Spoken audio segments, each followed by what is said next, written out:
ಯಾವಾಗ ಒಂದ್ ಹುಡುಗಿ ಮದ್ವೆ ಆಗಿ ತನ್ನ ಗಂಡನ ಜೊತೆ ಹೊಸ ಮನೆ ಬರ್ತಾಳೋ ಅವಾಗ ಬರೀ ವಸ್ತು ತಗೊಂಡ್ ಬರಲ್ಲ, ಬಹಳಷ್ಟು ಕನ್ಸು, ನಂಬಿಕೆ, ಒಂದು ಹೊಸ ಜೀವನವನ್ನ ತಗೊಂಡ್ ಬರ್ತಾಳೆ. ಅವಳಿಗನ್ಸುತ್ತೆ ಟೈಮ್ ಎಂತದ್ದೇ ಇರ್ಲಿ, ಒಳ್ಳೇದೇ ಇರ್ಲಿ ಕೆಟ್ಟದೇ ಇರ್ಲಿ, ತನ್ನ ಗಂಡ ಎಲ್ಲಕ್ಕಿಂತ ದೊಡ್ಡ ಶಕ್ತಿಯಾಗಿ ನಿಂತ್ಕೊಂತಾನೆ ಅಂತ. ಆದ್ರೆ ನಿಜವಾಗ್ಲೂ ಜೀವನ ಆವಾಗ ಹೊಡಿಯಕ್ ಸ್ಟಾರ್ಟ್ ಆಗುತ್ತೆ.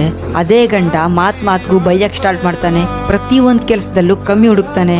ಅಂಡ್ ಅವ್ರ ಮನೆಯವರು ಮಾತ್ಗೂ ನೀನೇನು ತಂದಿಲ್ಲ, ಖಾಲಿ ಕೈಲಿ ಬಂದಿದೀಯಾ ಅಂತ ಹೇಳಕ್ ಸ್ಟಾರ್ಟ್ ಮಾಡ್ತಾರೆ. ಸೊ ಆ ಒಂದ್ ಸಿಚುವೇಶನ್ ಅಲ್ಲಿ ಒಂದ್ ಹೆಣ್ಣು ತುಂಬಾ ಕುಗ್ಗ್ ಹೋಗ್ತಾಳೆ. ಏನಿದೆ ತಿಳ್ಕೊಳ್ಳೋದು ತುಂಬಾ ಕಷ್ಟನಾ? ಜೀವದಕ್ಕಿಂತ ಜಾಸ್ತಿ ಪ್ರೀತಿಸೋ ತಂದೆ ತಾಯಿ ತನ್ನ ಮಗಳ ಕೈಯನ್ನ ಬೇರೆಯವ್ರ ಕೈಲಿ ಕೊಡ್ತಾರೆ. ನಂಬಿಕೆ ಮೇಲೆ ತಂದೆ ಪ್ರೀತಿ, ತಾಯಿಯ ಮಮತೆ ಅವ್ರ ಕಣ್ಣೀರಲ್ಲಿ ಕಾಣಿಸುತ್ತೆ. ಆದ್ರೆ ಬೇಜಾರ್ ವಿಷಯ ಏನಪ್ಪಾ ಅಂದ್ರೆ ಅಂತವ್ರಿಗೆ ಎಲ್ಲಿವರೆಗೂ ಅರ್ಥ ಆಗಲ್ಲ ಅಂದ್ರೆ ಆ ನೋವು ತಾನ್ ಹೆತ್ತಿರೋ ಮಗಳಿಗೆ ಬರೋವರೆಗೂ ಅರ್ಥ ಆಗಲ್ಲ. ನೆನ್ಪಿಟ್ಕೊಳ್ಳಿ, ಇವಾಗ ನೀವು ಯಾವ ಬೈಗಳನ್ನ ಬೇರೆಯವ್ರ ಮಗಳಿಗೆ ಬೈತಿದ್ದೀರಾ, ಅದೇ ಬೈಗಳ ನಾಳೆ ಒಂದ್ ದಿವಸ ನಿಮ್ ಮಗಳು ಭಾಗದಲ್ಲೂ ಇರುತ್ತೆ.